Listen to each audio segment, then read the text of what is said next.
I'm going to say an official welcome to our audience today. Thank you for joining us. Okay. An official welcome to our audience today. Thank you for joining us. Today we have Elizabeth, Betty Batchelder. Thank you, Betty, very, very much for your willingness to meet with us, share your memories, your stories, your thoughts on Plymouth. It's important to all of us to hear these stories when we recall what a community is. I have a series of questions today that I'd like to ask you. The first few are just identifying questions for those people that may not know you well, that know of you. First one, please state your full name. Elizabeth Hayward Batchelder. And where were you born? I was born in Montpelier, Vermont. And number of siblings? One brother and one sister. 1 and 1, thank you. When did you move to Plymouth? In 1951 when I came here to college. All right, and what was the name of the school at that time? Plymouth Teachers College. And then you were sharing with me the other day, can you recall the population of Plymouth in the early 1950s? Of the town or the college? Oh, let's go to the college. Oh, the college. We had 300 students. 300 students in the early 1950s. We had Mary Lyon Hall, Hall Dorm, and Rounds Hall. That was it. So the growth that we have seen within that institution over the next several decades was amazing. Oh, just in many ways. Amazing. Interesting. I'm going to ask a little bit about your work when you were here as a student at Plymouth Teachers College. Did you have the opportunity to work? I certainly did. I worked little jobs at the college. I did work actually 5 days a week at in the college laundry. We did all the sheets, tablecloths, curtains, all that. And the students could all put 10 pieces of laundry in. And we washed them, dried them, ironed them, and sorted them and put them in everybody's bin. Where was it located? In the basement of Mary Lyon. Mary Lyon. Yeah. And then being out of state, I was at Plymouth most weekends. And so I substituted waiting on table and in the serving room. And I also worked in the evenings in the library. Wow. When you waited on tables, that would be in Mary Lyon? In Mary Lyon Hall, yeah. They provided dining room services there. The dining room was there. And, Interesting. Interesting. What we have to do when we go to college, no different today, I think. Yeah. How did you get from Vermont to school back and forth when joining your parents on the weekends, perhaps? By train. I went from Montpelier to Woodsville, and then Woodsville to Plymouth. And so that's one of the reasons I came to Plymouth, because my parents didn't have a car, and there was no public transportation, buses or anything. But the train, I could walk from my house to the train station. And dates of schooling here? When did you start? I started in 1951, the fall of 51, and I kind of joked that Harold Hyde started his presidency the same year I did. And in later years, we used to joke that we came to Plymouth at the same time. But it took him a lot longer to get through Plymouth than it did me. So I graduated in 1955. 55. So if he wasn't our longest, he was one of our longest reigning presidents. Interesting, interesting. Thank you for that. Your major, academics? I was in elementary education, as were a lot of the students. Because it was predominantly a teacher institution. It was all teachers' college. And did you teach? Yes, I taught 1 year in Meredith. Grade level? I had 2nd and 3rd grade, and what is kind of interesting, they were getting ready to build a new school, and because it was so crowded. And my second and third grade was in the living room and dining room of a house next door to the school. And the fourth and fifth grades, the overflow ones, were in the barn. And the superintendent of schools and his secretary were in the kitchen and pantry. So all the time this new school was being built, all the school board members and all the people working on the school thought it much more handy to come through the living room and kitchen to get living room. So through my classroom was a thoroughfare. But what I would like to share with you is my salary that year. Our class voted on we wouldn't go out for a job for anything under $3,000. This is your class at PTC? Yeah. And Beverly Zampiri, who was my roommate, and I were both married at this time. And so we wanted to be in the Plymouth area. So she went out for $2,800 in North Woodstock, and I went out for $2,600 in Meredith. An exorbitant fee. So just to compare. Wow, wow. Most interesting. And and the reason I could go to Meredith, I could commute by train. Was this the Boston and Maine at the time? Boston and Maine. Maine, still. Yeah. All right, all right. Down at the where the senior center is now, and at 7 o'clock, and it arrived in Meredith at 7:30, and I walked up the street to the Very convenient. school, and at 3:30, back on the train and back to Plymouth at 4. Wow. Let's bring you back to Plymouth Teachers College. Although your area of choice was elementary education, were you involved in activities? Oh yes, yeah. I took part in intramural sports, and I just had a wonderful social life in the fact that I had a great group of friends, which I still keep in touch with. Beautiful. And there was bowling after supper down in the basement of Mary Lyon Hall, and we had quite a league going there, and pool and ping pong up in the main lobby, and we had a big piano in the lobby, and we had several really great pianists, and after supper also groups would stand around and sing. That was, and in the dorms we had, group parties, birthday parties, and we got together and did a lot of studying together. I just had a super time, and the college, one thing I think is kind of unique to Plymouth is that we had a mountain day every year, and the whole college, faculty included, would climb a mountain together. And we did Stinson and Mount Prospect, and I can't remember the name of the mountain. It was just off of Route 3 in Woodstock. Close to Waterville Valley is Welch and Dickey? No. Okay. But I also was helped make sandwiches for 300 people, if you don't think that was fun. That's neat. And that was an undertaking. And then I also remember going on field trips.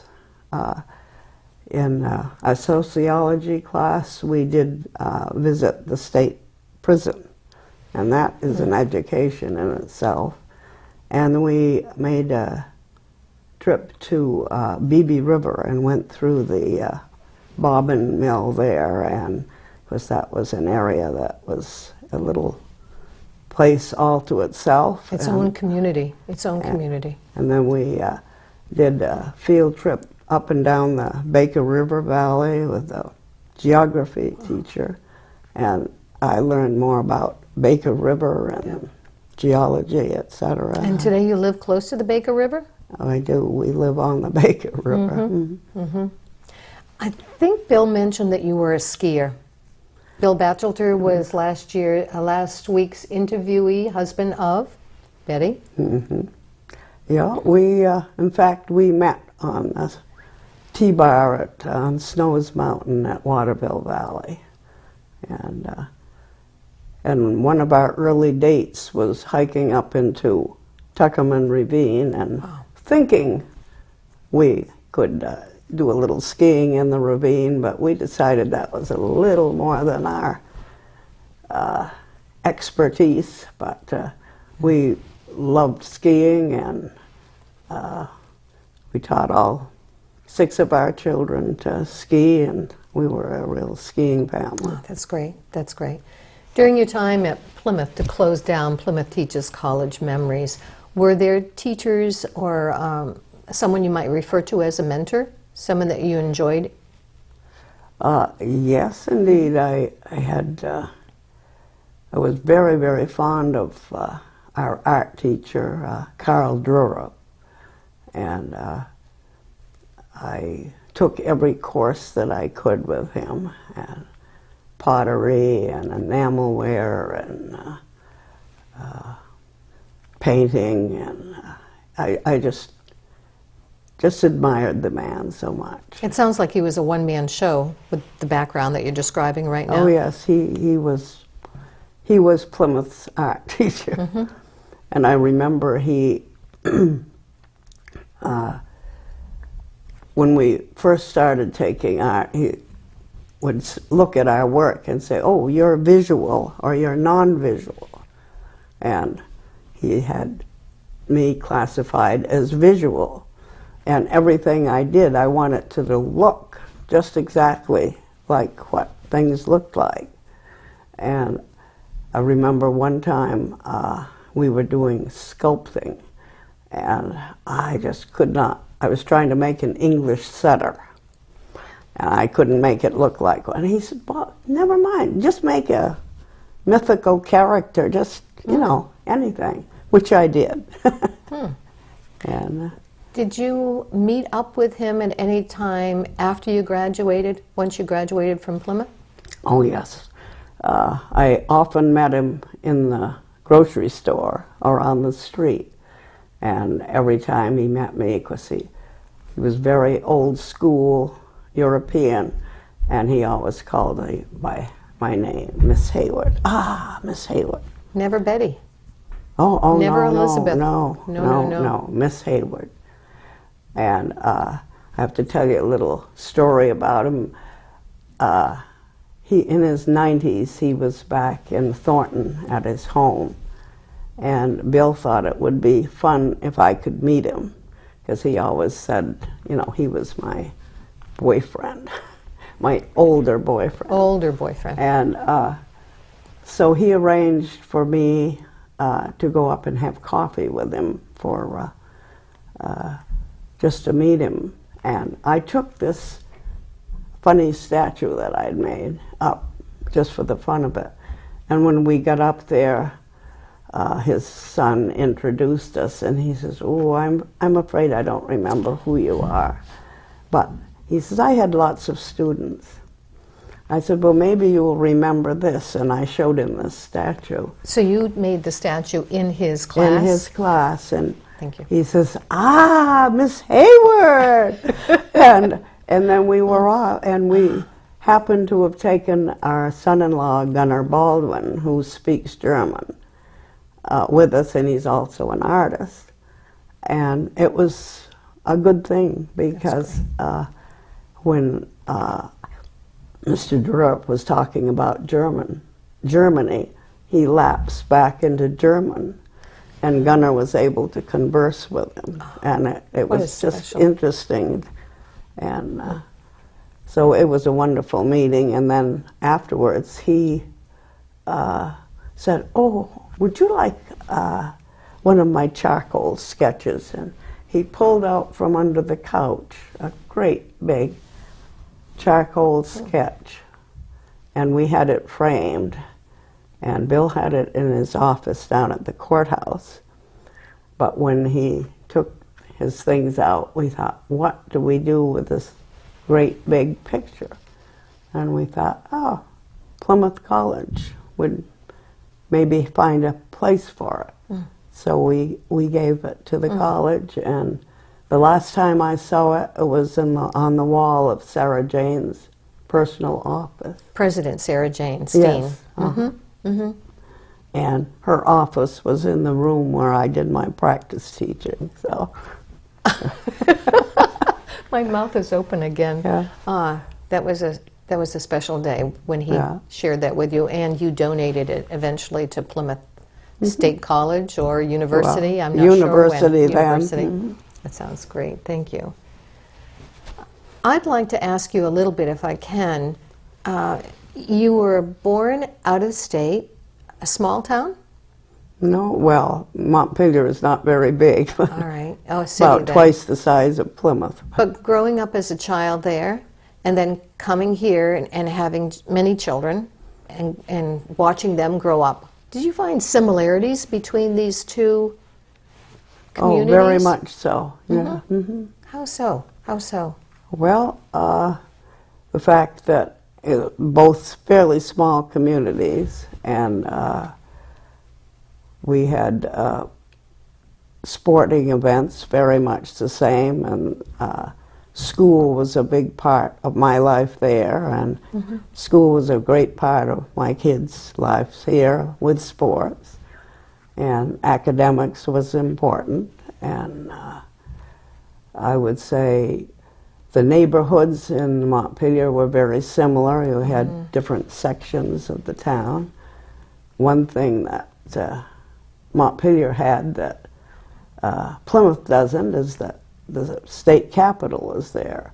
And some of my girlfriends lived on one side of the town, and I lived on the other. But when we went, we always walked through the State House because it was shorter than going around. And I mean, nowadays, of course, that would be frowned upon, but that was the way it was. But one thing with Montpelier that was interesting, at 10 minutes of 9, the fire whistle blew, and all kids were off the street at 9. And that had been going on for many, many years. A safety concern? I don't know. Oh, interesting. Interesting. I don't know, but I think it's that they figured kids had no business to be out after 9. And there was nothing to do in Montpelier after 9 anyway. After 9. Oh. With 6 children. That's 6 right. children. Growing up in Plymouth during those years, do you have memories? Are there times that you can recall that things happened in town, events might have happened in town, or let's go beyond local, or things that might have happened statewide, where you brought them to go to an event, something special that might have happened right here that you can recall? Well, right here in Plymouth, something that's, I think, unique to many places is that our kids saw the elephant that perhaps people have heard about, that was a member of a circus, pull a truck, a circus truck that had crashed into, it was coming down Highland Street, and its brakes let go, and it crashed into the window of the ladies' shop called Mrs. Walker's shop, right at the bottom of Highland Street. Where the Fat Fish is right now. Well, it's to the left of Subway and the new restaurant. And here's this truck across the street in the window, and one of the mannequins is draped over the front of the truck, so it looked quite gory. But they tried to get it out with some bulldozers and whatnot, and they wouldn't budge. And the circus people say, we can do it with the elephants. So they got elephants and hooked them up to the truck. And I happened to be on my way down to the Congregational Church for Bible school. And Bill's mother, who was a teacher, was coming with us, and Bill's father was giving me and the kids a ride down to Bible school. And Bill, who his office is in the Fox Block, called up and said, "Get the kids and get down here fast. There's going to be something exciting." And he wouldn't tell me what. So we got down, and here an elephant in the street, and we went up into the Fox Block and watched those elephants just pull that truck right out. And the man had his goad and just poking the elephant, and out it came. And Jimmy Mayhew from Volpe's was right on the ball. He had popcorn for everybody. So it was... Oh, that's neat. That's neat. And just to see that, and it was quite the kids never got over it. Thank you for sharing that one. And you were telling about something out of town, perhaps. Yeah. Well, I don't know if people remember, but years ago they had the Uncle Gus show on Channel 9. And it was a big honor to go and be on the Uncle Gus show. You put on a fair and donated the proceeds to muscular dystrophy. And our daughter Sue, who was at that time probably in 3rd or 4th grade, thought she'd like to do that. So we had a fair on our lawn on Langdon Street, which is where the Children's Center is now. And those kids, the neighborhood kids, got together and they put on quite a little fair. Of course, they didn't charge, but I think they made $7 or $8. Whoa. And then they wrote to Uncle Gus, and he invited them to come to the television station in Manchester, and down they went, and they were on the Uncle Gus show and took part in their contest of states and capitals. And then they had a visitor, a stewardess from Eastern Airlines, and she talked all about flying, and of course back then that was quite a thing. And afterwards we went out for ice cream, and the neighborhood kids, back then we could pile a lot of kids in the station wagon, and so we had quite an outing. Oh, that's neat. You talked about your first family home in Plymouth on Langdon Street, but you moved. Where are you now? We're out on Fairgrounds Road. Anything historical about the house that you live in? Yeah, as a matter of fact, Nathaniel Peabody Rogers, the abolitionist who once lived where Silver Hall is, bought this house before he retired or before he passed away for his family.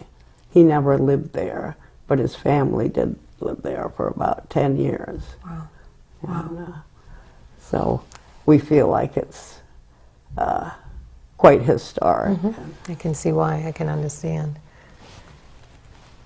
Is there a place in town over the decades that you brought your family to, a restaurant perhaps, and it doesn't have to be a restaurant, it could be just foods, something that you remember fondly that you made, your mother made?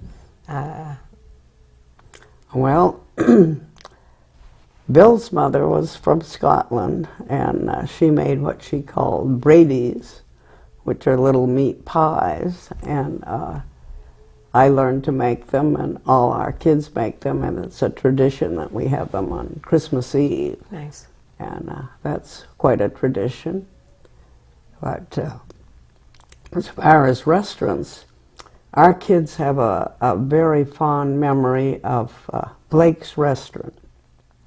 Warren Blake, who was the proprietor, was a good friend of Bill's, and Sunday morning after church, we would all go to Blake's Restaurant, and we'd go, Mr. Blake would invite us out in the kitchen, and he'd make English muffins for all the kids. Special. And we very rarely ever ate out. But their big thrill was Warren would let them choose what kind of jelly they wanted.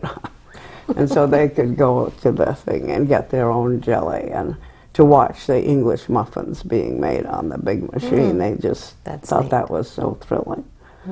And Anderson's Bakery was also a wonderful place. And Bill and I really loved the Welcome Inn out on Route 3A. Sure. And it was run by French men and a German man, and they were just wonderful food. Thank you for going back on that. Can you recall having a best friend? Yeah, I think I would choose Barbara McGlone as my very best friend.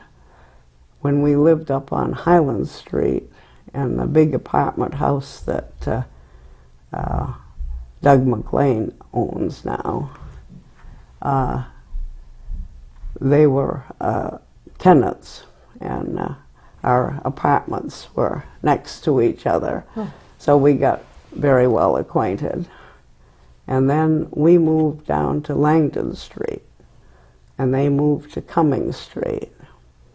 And we babysat back and forth, watched each other's children. So the McGlone kids and our kids were very, very close. And after Mr. McGlone died, Bill was kind of an adopted father to the McGlone boys, and I babysat for Marjorie. Barbara went back to work, but we were just such friends, and all through the years. That's beautiful. Thank you. I'm thinking about Bill's life, being in the political eye for so long. You're living on the farm, you're caring for many children. Did you have opportunities to give back to the community over several decades? If so, what might they have been? If you were in a special organization, did it have a goal in mind? Was there a way to serve the community through these organizations, these agencies? Well, one thing, I was a member of the Young Ladies Library Association.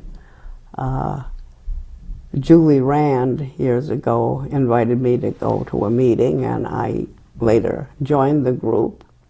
And as you know, the young ladies own the old Webster Courthouse building, and that is where the library was for over 100 years. And that little building was just bursting with books.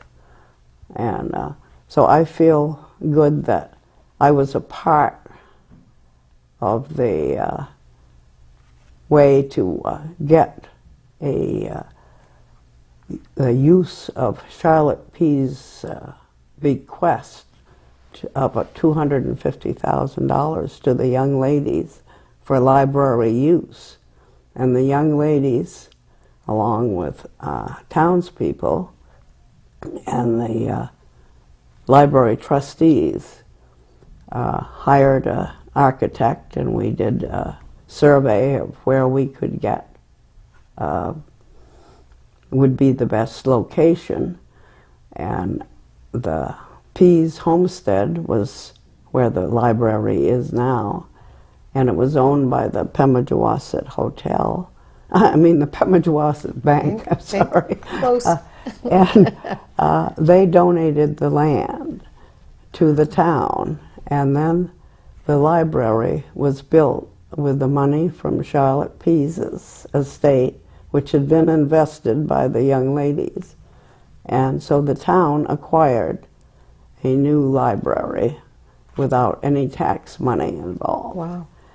And So when the library that is at the current Historical Society when that went on Russell Street, went on to Russell Street, what happened to the building? Well, the young ladies own the library building.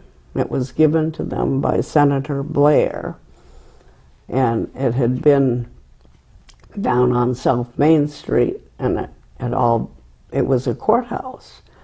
And Daniel Webster had pled a case there, and Senator Blair was very distressed that this historic building was falling apart. So he bought it and had it moved up there and gave it to the young ladies.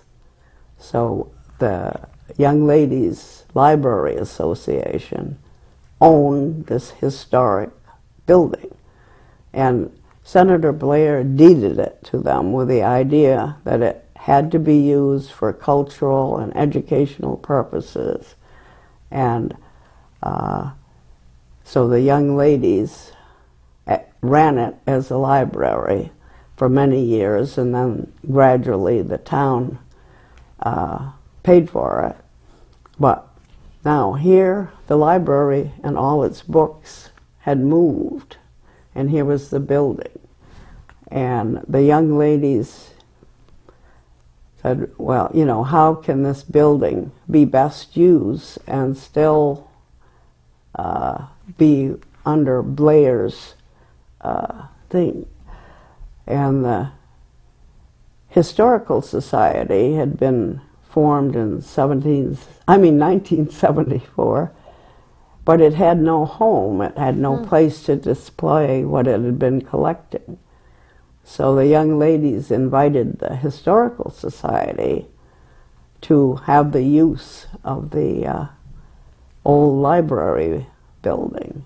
And the Historical Society was very pleased to accept their offer, and in 1990 and 91 they set up the museum, and it's been in operation ever since. And so I think both groups have been benefited by this.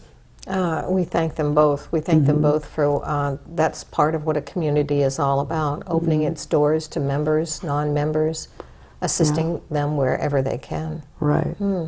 Interesting. And I felt very honored that I was president of the Historical Society at the time the museum was open, and been involved ever since. Well, we thank you for your contribution on that. That's great. That's great. Another question. Over the years, we've seen industries come to Plymouth, leave Plymouth. Was there a day that you were excited, perhaps, hearing that somebody was coming, some business would be coming in? Conversely, when something left, perhaps, were you saddened by that? Well, if you don't have any memories, that's fine. I do. I was excited when Sprague Electric came here, as Bill had been involved in the industrial little organization to get,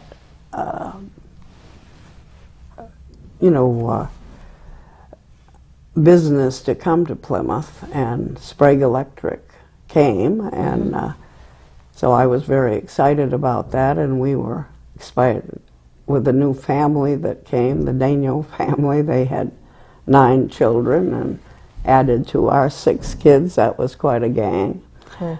And I was very upset when they moved away. And then I have to tell you kind of a funny story about when McDonald's was coming to Plymouth. Our grandchildren were living here, and they thought that would be just wonderful to have McDonald's in Plymouth. And they were going to be moving to Arizona, and our granddaughter's birthday was June 9th, and that was the day McDonald's was going to open, and that was the day they were going to move away. And she cried because she wasn't going to be here when McDonald's opened. And now she's very distressed that McDonald's isn't at the end of Fairgrounds Road. Oh my, oh my. Where they live Arizona. Are they still there in Arizona? No. Oh, right. No. I was just going to say, did she ever have the opportunity to Oh, she partake? came back and she went to Oh, McDonald's. she did. If you were to share something with future generations, what might the information be? What might your advice be to them? If I sat you down with a group of young college students, or if I brought you to a 5th grade class, what would you share with them? Oh, well, I think perhaps if they were moving to a new town, or if they were old enough, the 5th graders, of course, maybe not, but to join a group or volunteer for something, to get to know other people, and that in so doing, then they would perhaps get involved in, what's going on in the town. And I think getting involved in some kind of a group, whether it's church or Red Cross or going to school and volunteering for something, reading to the kids in school, or making food for some school event, just to get involved, not just stay on the sidelines and kind of complain about things. And if you don't like something, see what you can do to about it. Correct it. And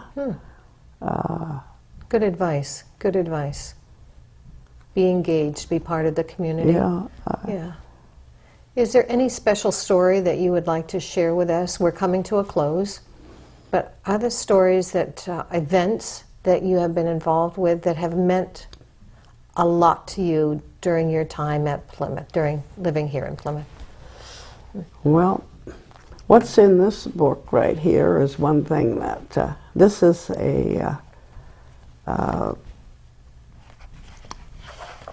guest book for an event that Bill was county attorney for 6 years when we were first married, and we got to know all the police and the fish and game and the sheriffs and the state troopers, and they all were in and out of our house constantly, and our kids got to know them. They used to play with Herbie Ash with his wooden leg and put marbles in it, and they knew all the troopers, and when they came in, I made them put their revolvers on the refrigerator so the kids wouldn't play with them. So I mean, that was, Yeah.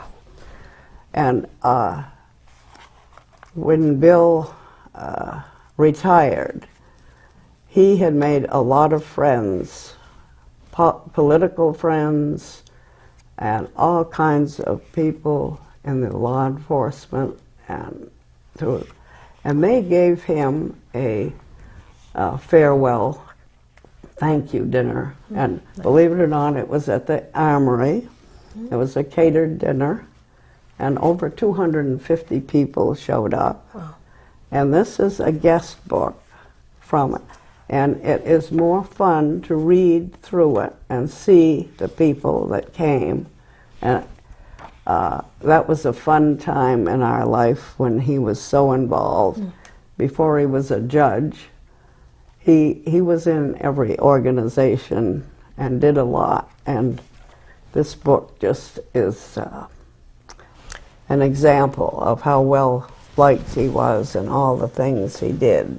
So many of the names we have here are no longer living. Right, because this was in 1964, I believe. 1964. Do you want to pull out a couple of the names that you can remember, perhaps? Attended this event? Oh, my. Let's see. I see Harold Hyde's name.